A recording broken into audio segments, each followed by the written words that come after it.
qui m'avais dit que j'étais la lumière de ta vie. C'est toi qui m'avais dit que le ciel serait toujours bleu.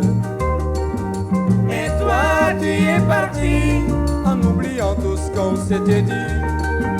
Et toi tu es parti en disant que tout était fini. Orchestra Baobab were established as the house band of the Baobab Club in Dakar, which is Senegal.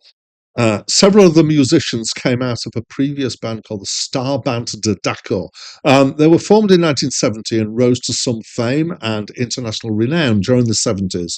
In the 80s, they were overtaken by more modern-sounding world music, specifically the funk-inspired music of Youssou N'Dour.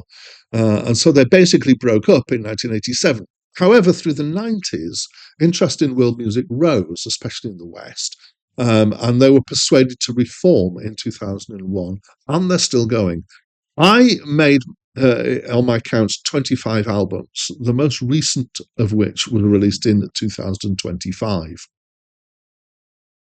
Hi, my name's Dan, and this is a review of, here we go, Volume 1, Senegambi, Volume 2, Ngalam, Ken Duwarenti / Pirate's Choice, which were the 15th, 16th, and 17th albums by Orchestra Baobab, those first three titles, who were all released in 1982, and then they were collected together and released as Pirate's Choice in 1989. So I have basically listened to the whole thing twice. And it's consequently it's an hour and 30 minutes long. It's a long collection of stuff. In cases like this, I try to interpret what Acclaimed Music, who've created this list, intended.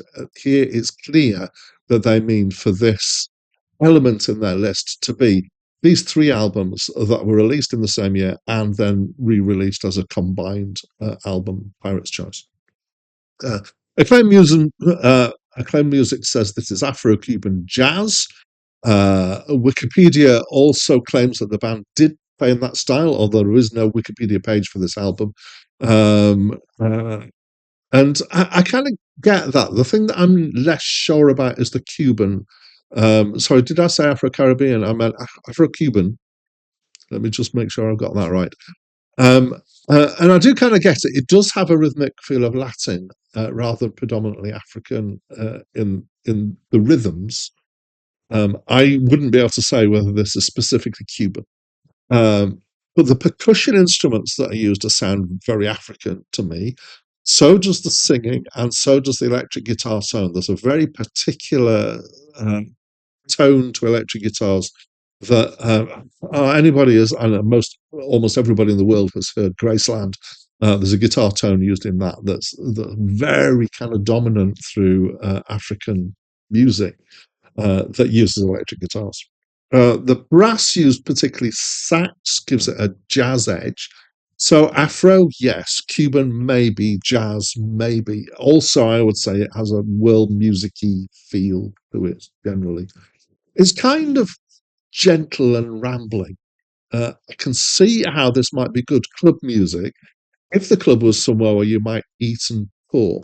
Maybe if you like to dance, but not very energetically. It's not pounding. It's kind of, gently there and, decent bit of music. All these are things that I can embrace. So I do like a good bit of world music. I grew up with world music in the house because my dad was really into it. He listened to classical music and world music. And so before all the great world music recordings of the late 80s, early 90s, particularly Peter Gabriel's Real World, but also a label called Putumayo. And there's a whole lot of great world music around these days, and it exploded onto the scene. I like to claim I was on this bandwagon first. Well, not first, but before that, I was definitely into my world music. So speaking of recordings, though, I would say that it's a shame that this is not recorded better. In fact, it's crying out for a modern remaster, to be honest. Is the one thing that I would say is a little bit of a detriment to it, is that it could be clearer. It could sing a bit more in terms of the production. Speaking of singing, well, the singing is, well, I recognise some of it's in French. I suspect that most of it is in Wolof, which is a language I only know a very few words of, and it's I think, the only African language that I know any words of. Occasional bits of Swahili, I guess, as well. Um, my only other complaint is that it's way too long. 3 albums. I could enjoy one of these albums at a time, but this just got a bit long, I'm afraid, as a listening experience. So my suggestion is that you listen to one of these 3 albums rather than all 3 of them. They're quite similar in feel. I wouldn't say I'd be able to distinguish which one was on which album. So they were definitely in this kind of mode and churning it out. As I say, they're all 3 of them were in the same year released. Um, so that's what I think. I quite like it, but only in a little bit. And it could be better recorded and it could be shorter. So, but as always, at this point, and I'm stumbling over this time. I don't know why. I'd love to hear from you on what you think of this album, this music. If there's anything else you want to throw in about the band, if you're Senegalese, I'd love to hear from you, or if you've been in, know the background from Senegal of this music. Add stuff in the comments. I'd love to find out more. But that's it from me for now.